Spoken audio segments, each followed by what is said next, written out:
সুস্থ সবল শরীরে আল্লাহর ইবাদত করার উদ্দেশ্যে সাধ্যমতো উত্তম ও সুস্বাদু খাবার গ্রহণে ইসলামের কোনো নিষেধাজ্ঞা নেই। তবে অতিরিক্ত খাবার গ্রহণ ও অপচয় করা থেকে নিরুৎসাহিত করা হয়েছে। মহান আল্লাহ বলেন, পানাহার করো কিন্তু অপচয় করো না। নিশ্চয় আল্লাহ অপচয়কারীদের পছন্দ করেন না। মিকদাম ইবনে মাদি কারিব রাদিয়াল্লাহু আনহু বলেন, আমি রাসূল সাল্লাল্লাহু আলাইহি ওয়াসাল্লামকে বলতে শুনেছি, পেটের চেয়ে মন্দ কোনো পাত্র মানুষ ভরাট করে না। পিঠের দাঁড়া সোজা রাখার মতো কয়েক লোকমা খাবারই আদম সন্তানের জন্য যথেষ্ট। আর বেশি খাবার ছাড়ার যদি তা সম্ভব না হয়, তাহলে পেটের 1/3 খাবারের জন্য, 1/3 পানির জন্য, আর বাকি 1/3 শ্বাস প্রশ্বাসের জন্য রাখবে। তিরমিজির হাদিস। উপরোক্ত হাদিসে পরিমিত খাবারের প্রতি উৎসাহিত করা হয়েছে, কারণ অপরিমিত খাবার মানুষকে দুর্বল করে ফেলে।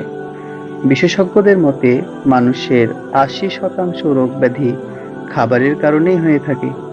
অপরিমিত খাবারই মানুষকে দিন দিন মৃত্যুর দিকে ঠেলে দেয়।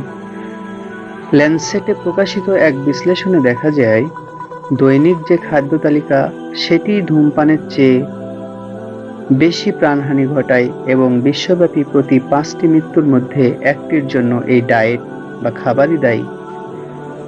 সুবহানাল্লাহ। এর জন্যই হয়তো মহান আল্লাহ তার নবীর মাধ্যমে তার প্রিয় বান্দাদের অতিরিক্ত আহারে নিরুৎসাহিত করেছেন।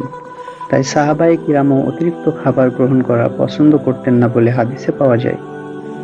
আতিয়া বিন আমির আল জুহানি থেকে বর্ণিত, আমি সালমান রাদিয়াল্লাহু আনহু এর কাছে শুনেছি, তাকে আহার করতে পীড়াপিড়ি করা হলে তিনি বলতেন, আমার জন্য যথেষ্ট যে আমি রাসূল সাল্লাল্লাহু আলাইহি ওয়াসাল্লামকে বলতে শুনেছি, দুনিয়ায় যেসব লোক ভোরিভোজ করে তারাই হবে কিয়ামতের দিন অধিক ক্ষুধার্ত। অন্য হাদিসে ইরশাদ হয়েছে, কাফির 7 আটে আহার করে অর্থাৎ বেশি পরিমাণে খায়, আর মুমিন 1 আঁতে আহার করে অর্থাৎ কম খায়। তাছাড়াও অতিরিক্ত খাবার গ্রহণের কারণে শারীরিক ও মানসিক বহু ধরনের রোগের ঝুঁকি রয়েছে।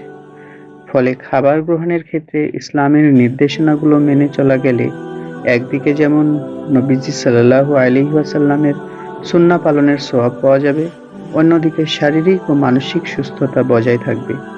মহান আল্লাহ আমাদের সবাইকে সুস্থতার নিয়ামত দান করুন।